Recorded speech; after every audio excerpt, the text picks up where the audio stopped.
What's up, beautiful people? It's your boy Judeo, and I'm back again with a new video. Today we're going to be checking out secrets to a successful marriage. And on the thumbnail I saw Peterson and Ben Shapiro, so I'm guessing they're going to be in this video.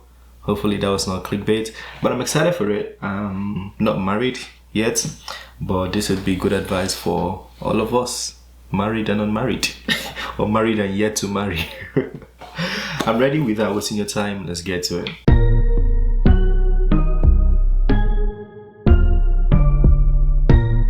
A question which I think a lot of people have absolutely no framework for, because we live in an era of the collapse of marriage in our society. The complete sort of breakdown of the family unit that you were describing a moment ago, Dr. Peterson. And so Andrea asked, what is the secret to a healthy and happy marriage? I think it's actually a very well composed question. A healthy and happy marriage. Drew, start with you. Yeah, I got 42 years, and my wife.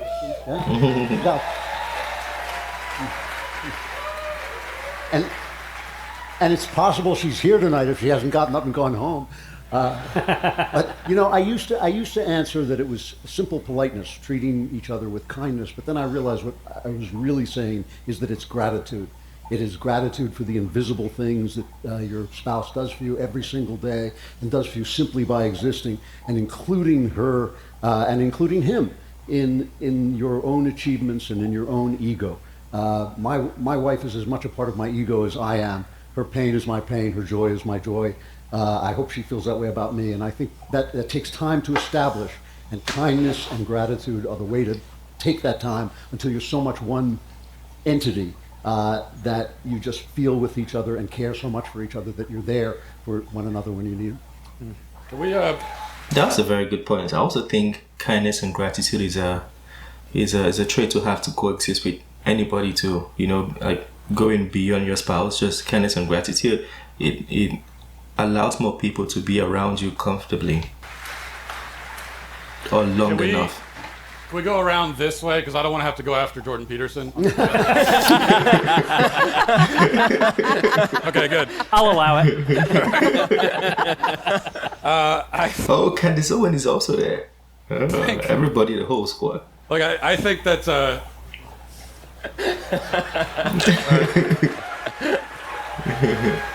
I think, actually, to be honest, I was going to say gratitude, so I actually have nothing to say now. I think a big key to a healthy marriage is to root out the spirit of competition in a marriage, because, or at least to channel it in a healthy way, because a lot of times, especially when you bring kids into the mix, you get into this competitive thing where it's like, well, I did this around the house, and I was up with the kid, in the middle of the night for X amount of hours, and you're not doing this, and you've got this scorecard, you're keeping score all the time, and that's why I think it's so toxic these days when you hear from people that, well, a marriage is supposed to be 50-50, and to be 50-50 equal partners, and that's exactly the wrong approach, because then you're always measuring, well, I'm at 49 right now, and you're at 51. No, you both just give of yourselves 100%. Exactly. And you don't worry about competition. And you channel the competition through board games in your marriage. You take the board games very seriously. My wife and I have just gone to bed angry at each other because of board games before. Like the Bible says to do. Yeah. That's okay, as long as it's for board games. Yeah. Yeah, well, we banned board games in my house when my husband and I decided to play Scrabble, and we realized he had English spelling of words. So, obviously, honor is not spelled with a U. We're in America. This is America. This is America. This is America. Really? I'm saying that for the record. Oh, no, it's not spelled with a U. But I didn't even know that. I'm going to kind of say my last answer again and restate that the symbiotic nature of the masculinity and the femininity. I'm not trying to be my husband. My husband is not trying to be me. And especially when you have children, you realize how children really grow when they have both. The things that my husband is concerned with when it comes to our child are things that I don't even think twice of. He needs that maternity and that paternity, and it's just been beautiful to see how right the Bible is on absolutely everything. Okay, nice way to end it. Kenneth, you have a unique perspective on this, because you say that divorce is a mitzvah. Is it what? Well, that is actually, as Ben can attest to, it is a statement actually by the greatest Jewish commentator. Dennis Parker. Thank you. I will take it slightly differently. What to avoid rather than what to do. And there are two things that I think people need to avoid, not in order of importance. One is taking the other for granted. I think that people should date for the rest of their lives. When you try to win that person to be your spouse, look at how much you did. Make sure how you looked, how you acted. Everything about you was, I want to win this person. Then you win that person, and then within a year or 10 years or 20 years, it all goes to hell. I stop trying to win. Get too familiar with the person. My favorite English verb is earn. It's one of the only languages in the world that has the word earn. In all Latin languages, you say, I win an income. In America, in English, you say, I earn. The other one is my happiness thesis, that you are not allowed to inflict your bad mood on others any more than you can inflict your bad breath on others. You are obligated to wash away your bad mood just as you wash away your bad breath. Okay. Wash away your bad moods as you wash away your breath, your bad breath. Someone named Pam asked, what is a man? And I'm going to answer the question by going after Dr. Peterson. Well, I actually don't think it's a good question. And I'll tell you. See, this is why I like the way he talks. He starts a statement in a way that's so captivating, and now people are like, okay, here we go. What next, bro? I'll tell you why. I mean, I think happy is a pretty low goal. I mean, first of all, there's going to be lots of times in your marriage where you are seriously not happy. And sometimes that's going to be because you're having conflict with your partner, but sometimes it's going to be because all hell's broken loose around you. And then if you judge the success of your marriage on your happiness, then the same thing happens if you judge your success in life on the basis of your happiness. What do you have when it's nothing but suffering? And that's going to be plenty of your life. And so the whole orientation of that question in that sense is wrong.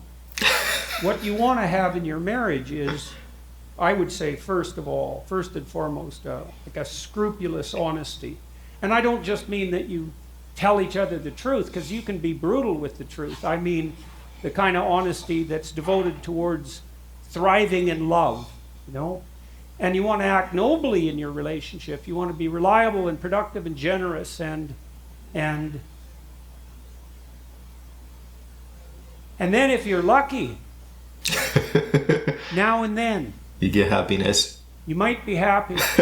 You might have a clear enough conscience so that in those rare moments where you are truly happy, you can also enjoy it without guilt.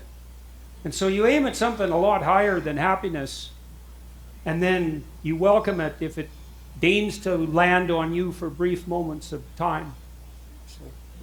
For brief moments of time? I want it for a lot longer though. Jordan Peterson. Yeah, for some people that don't know about him, so I think towards this period, I think about 2020 or 2021, he was going through a lot. He himself, I think he was depressed. His wife was suffering from cancer. The daughter was, not daughter, but the child, I'm not sure if it was a son or a daughter, but the child was also very sick, so he was going through a lot. So when he speaks about happiness in that manner, he really is speaking from, should I say, experience. He really knows what he's talking about. It's from the heart. That's just the best way to say it. I never figured you for a Catholic. Yeah, well, I've got all the guilt. You know? It's not a stretch, man. That is, that Catholic aspect is very important. In the Italian culture, there is a concept known as divorce Italian style. And divorce Italian style is when you murder your husband or wife because there's no other way to get out of the marriage. You are in it. And I actually think this is a very important thing. I mean, I'm half joking. I'm half joking. If I ever end up separated in my marriage, it will be at knife point by my wife. It will not be, because I think if you both go into a marriage agreeing on what it is, on what the institution is, and you say, look, we're in it, we're not going to leave it, this is, no matter how terrible and miserable it might seem at times, we're just going to be in it, for better or for worse. Yeah. That gives you a level of comfort and security and true freedom that will allow you to weather those storms. And you also don't need to pursue selflessness exactly. In a way, you're sort of pursuing the opposite. You're pursuing a sort of selfishness in that you are viewing your spouse as part of your flesh. A man and a woman leave their families. They come together in one flesh. I think of my wife, sweet little Elisa, truly as a part of my flesh. And so even when I do all sorts of very annoying behaviors, and Elisa yells at me and she says, Mike, do the dishes, go in there, clean up your clothing, why are you doing, you're working too late, why are you at backstage on that, Mike? I think to myself that this is good. I need to accept this with saintly patience. This is very virtuous to do. And that last point that Jordan made, this is very important. That Catholic guilt is so good because in the good times you will be absolutely blissful in your marriage, but in the bad times, and this is true in all aspects of life, you know that suffering can be a sanctifying experience. And if you react to it in a way that is with patience and that is edifying and that is not merely complaining and debasing, that can be a wonderful thing. And even through difficult moments, that will bring you even closer together until your wife kills you in the end. And anyway, you had a good run. They all made very good points. Like Michael, if my marriage it. ends, it will be because my wife murders me, both because she is a doctor and can get away with it, and and also because the life insurance money is just extraordinary. But, you know, to take, I think, something that hasn't been taken, it's hard to be the last person except for Jeremy, and who cares what Jeremy has to say? So one thing that I think people tend to fall prey to is that men tend to think that the things that their wife wants are the things that they would want, and women tend to think that the things their husband wants are the things that they would want. And failing to recognize that men and women are wildly different and have very different priorities leads to some pretty bad things. I have so many stories that are like, I mean, the purest example of this that I can think of is one time my wife came to me and she had some sort of problem, and I did what men do. I said, okay, so here's a bunch of solutions. Oh. Men, right? Oh. Yeah, I see that, Candace. So that's correct. Is it a bad idea? Because men are solution-oriented, right? If they hear a problem, men like to fix things. They like machines. They like to fix things. And so my wife presented me with the problem, and I said the natural, normal, logical thing that men do. And I said, logical according to men. Here's a solution, and she got mad. And I realized at that point that what she didn't want was a solution. What she wanted was for me to hear her. Yes. Exactly. To hear her. Yes, the comfort. The emotion. Even I. Yeah. And so at that point, we set up a rule in my home. And the rule goes like this. When my wife comes to me with a problem, I say to her, is this a solutions problem or is this a conversation where you want me to hear you? And my wife has been kind enough, knowing my shortcomings, to actually abide by this rule and answer the question straight, that she doesn't actually want the problem solved. One other example of this sort of disconnect, because I think the truth is that I think that what women actually want, to speak for women as I'm an expert. I could be one. I mean, it could be anything. What women predominantly want is to be heard and protected by the man that they are with. They want to be heard, and they want to be understood, and they want to be protected by the man that they are with. And because that is the best characteristic about the husband and father. And what men want is respect, food, and sex. Those are the things that men want. It isn't that difficult. We're real simple. So all you ladies are like, man's a mystery. He's not a mystery. I promise you, you provide him all three of these things and he will be a happy camper. My wife came to me at one point and she said to me, she's on the phone with a person who shall remain nameless, a female friend of hers who shall remain nameless. And this woman, her husband, she'd been working a lot, and her husband had been working a lot, and she was in the middle of a very difficult work project with a bunch of kids at home, and her husband would come home and he'd be taking care of the kids. And he was getting grumpier and grumpier about this, as men are apt to do. And she was talking with my wife on the phone, and she said, what should I do? And my wife said, you should buy him some flowers, get him a card, tell him how much what he's doing means to you. And I motioned desperately, you need to, like, it was on speakerphone, which it shouldn't have been. And I motioned desperately to mute the phone. And she muted the phone. And I said, no, you need to bleep him. And I said to my wife, you're thinking like a woman would think, right? Because if you want to feel appreciated, you don't want that. What you want me to do is buy you some flowers and write you a card and talk about how wonderful you are and how grateful I am.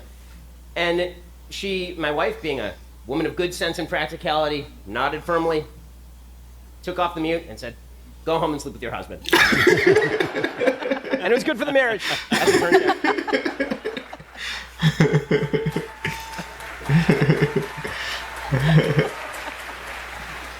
Can I make a comment on all of this?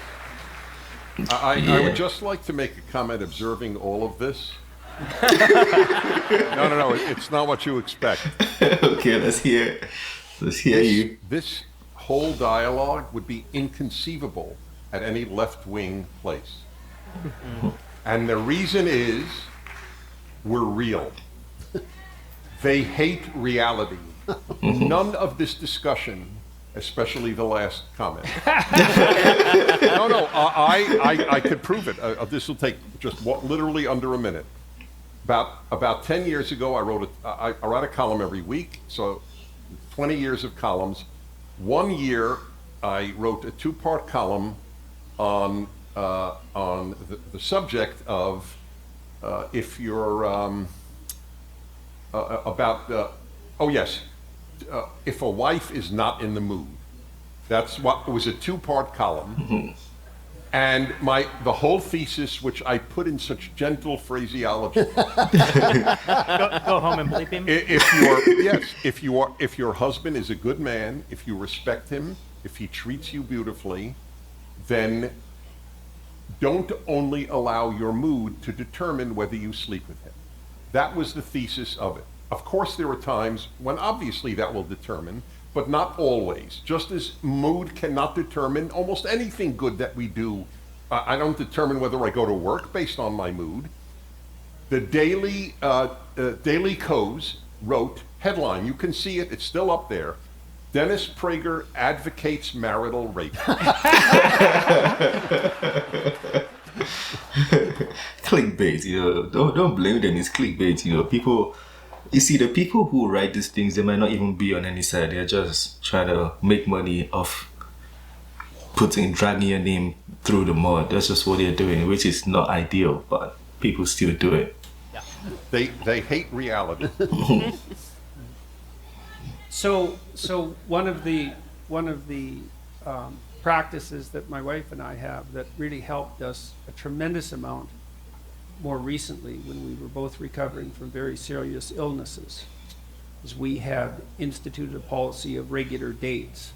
Mm-hmm. And probably 25 years ago, maybe longer, and that was at her impetus. I was resistant to the idea to begin with, but not for long.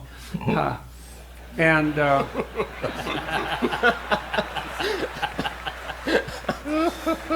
and so to follow up on your comment, it's like, put in some bloody effort and get in the mood. What? Both of you, right? Both of you. Yeah. Because it's not, when you're exhausted with kids, when you've worked all day, and you're kind of up to here and you're tired, it's easy to drop the intimate part of your marriage to number 11 on a list of 10 priorities. And then that's just not a good long-term strategy. And so when you're an adult with adult responsibilities, you have to carve out the time and you have to make a willful effort. And as Dennis just pointed out, that's way too important to have it depend on something like unpredictable and arbitrary whim. And on the part of both success, in like any kind of success, you cannot let your mood or your temporary emotions control any kind of success. It will be success in a marriage, success in business. You can say, I'm not in the mood, so I can't go work, I can't go hustle, I can't go do stuff. Same thing in relationship. So, could I, the rules are totally broken down, so can I talk again?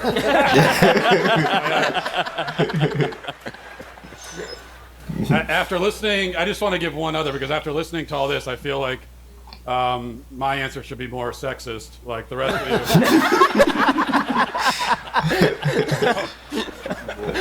So there's one other thing I think is really important is, and this is advice to men in particular in marriage, and that is to stop bitching. Okay. Yeah. Now, the same advice could go to women, but there's no point. Like, no, why? No. But I think you guys opened the floodgates, so I'm just jumping in. I think we've lost the sense of stoicism in men completely in marriages, and so now because we encourage men to, be very open about your emotions, and what that ends up happening is that you just like dump all of this stuff onto your wife all the time, everything that you're worrying about, everything you're thinking about, and the idea that a man would just shoulder something in silence is it's considered, offensive. No, you have to be open about your feelings. One of my favorite stories in the Gulag Archipelago, Solzhenitsyn. A sentence that has never before been uttered. Yeah. One of my favorite stories. Little anecdote. By the way, this is a story that I told my brother the day before his wedding. I was his best man. So that's true. There's a man who's at a Soviet labor camp, and he's sentenced to die. And why are you guys laughing? Did they know this? I'm trying to tell a serious story. He's sentenced to be shot to death, and but he wants to see his wife. I can't tell the story. I can't tell it. This is impossible. The point I'm trying to make is he's sentenced to die, but he wants to see his wife one last time, and so. The prison guards tell him that, we can send your wife to come see you, but the deal is you can't tell her what's about to happen. Because if you tell her that, then maybe she ends up getting shot too. So he spends 3 days with his wife, just walking around this prison camp, and never tells her what's about to happen to him. He just spends time with her and shoulders this burden entirely on his own. And then as soon as she is sailing away on the ship, he's, undressing to go before the firing line. You compare that to today, when a man comes home like in tears, "What's wrong? I stubbed my toe," and it's just there's quite a contrast there, I think. I agree that you need honesty in your marriage. Absolutely, you need honesty in all of your relationships, including your relationship with yourself, which is where most of the real lies happen in the world.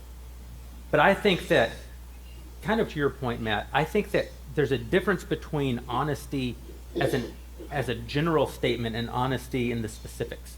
So, for example, I believe that the fantasy of marriage is part of what destroys so many marriages in the modern age. I don't want to live in a fantasy relationship with my wife. I want to live in a very real relationship with my wife. And so I don't want my wife, for example, to think a bunch of fanciful things about the foundations of our marriage. I don't want her to think, "I think you're the most beautiful woman in the world." I mean, Mila Kunis exists, and my wife knows that Mila Kunis exists. I don't believe my wife selected me on the basis that I'm the most beautiful man in the world. Clearly. Clearly. In some ways, believing in those sort of fanciful notions actually diminishes the value of the choice that we make in selecting our spouse. And so I want my wife to know very, very truthfully what a man is, distinct from what a woman is, what the burdens of a man are, very distinct from what the burdens of a woman are. I don't want her to live in an illusion, and I don't want to live in an illusion. But I don't tell her every time that I think a waitress is hot. That's a very specific piece of information that is my burden to carry. I don't want her...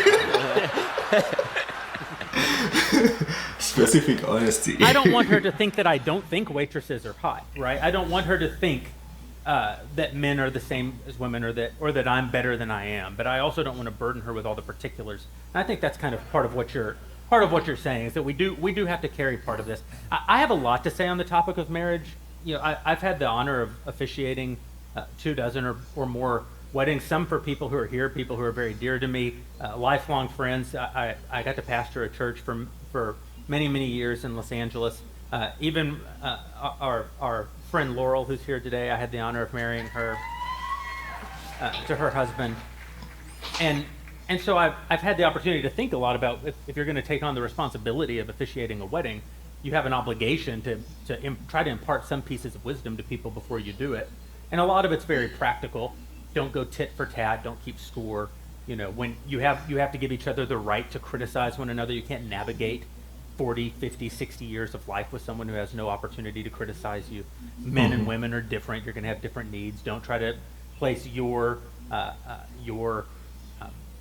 reactions to something on them as though they mean what it would mean if you did the very same thing. Exactly. That's a good point. Important. But there's a very spiritual component to it as well, and obviously the Bible has a great deal to say about it. But you can live in Ephesians for a long time talking about marriage, but there's a different idea that I'd like to leave the conversation with, which is that at the end of the day, and this is less directly stated in the Bible, but indirectly many, many times stated in the Bible, you have no real power over any other human being. If you do, it's not a God-given power. You have no right to the power that you have over them. You certainly can't change anyone for the better through coercion. You can't make someone what you want them to be. And yet there is a paradox which says, in any meaningful relationship, if you work on fulfilling your role to the best of your ability and beyond, if you work on bettering yourself, if you work on putting into a relationship all that you can, it's not a recipe that says if you do this, it will change them. In fact, if you pursue it on that basis, it almost certainly will not work. The paradox is if you pursue it simply because it is the right thing to do, it has some mystical effect on the other. It's almost as though there's a God and he knows the heart of man, and he knows the difference between things that are motivated out of the good and things that are motivated out of only the selfish. And when you pursue being the best husband that you can be, it creates in your wife at least the opportunity for her to be the best wife that she can be. When you are the best wife that you can be, it creates in your husband the opportunity to be the best husband that he can be. That was good. That was good. That was fire. That was fire. I like that. I like how he ended very well. That was a very interesting one. Interesting topic. Well shared. Well said. I should go get married now. I feel like I know everything about marriage. I feel like I'm ready after watching that video. Let me know what you guys think of that one. If you want us to bring more videos like that, and feel free to let me know in the comment section. And then if there's something that stood out to you, something remarkable, maybe Ben Shapiro said, Candace Owens, or Matt Walsh was the name. If there's anything anybody said that stood out to you, feel free to share it in the comment section. For me, Jordan Peterson actually made a very good point. And being that the question was not well structured, if you're going into marriage to go search for happiness, then you should look further, look for something higher than just happiness. Because in a situation where there's no happiness, then what are you married for? What do you hold on to? Yeah, I like his points. I really did enjoy that video. Talk to me about something that stood out to you and let's have a conversation. It's the end of this one. Don't forget to smash the like button, subscribe if you're new to the channel, and I'll see you on the next video. Have a wonderful day. Peace.